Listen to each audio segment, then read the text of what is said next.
பூம்பாறையில் பொட்டு வச்ச பூங்குருவி வீம்பாகத்தான் சேர்ந்ததொரு ஆண் குருவி. தன்னந்தனி ஆளா இவன் நின்னிருந்தா சாமி, இப்போ ரெண்டும் கெட்டு போனா இதுக்கென்ன வழி காமி.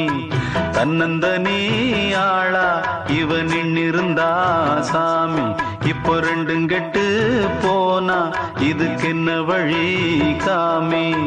பூம்பாறையில் பொட்டு வச்ச பூங்குருவி வீம்பாகத்தான் சேர்ந்ததொரு ஆண் குருவி.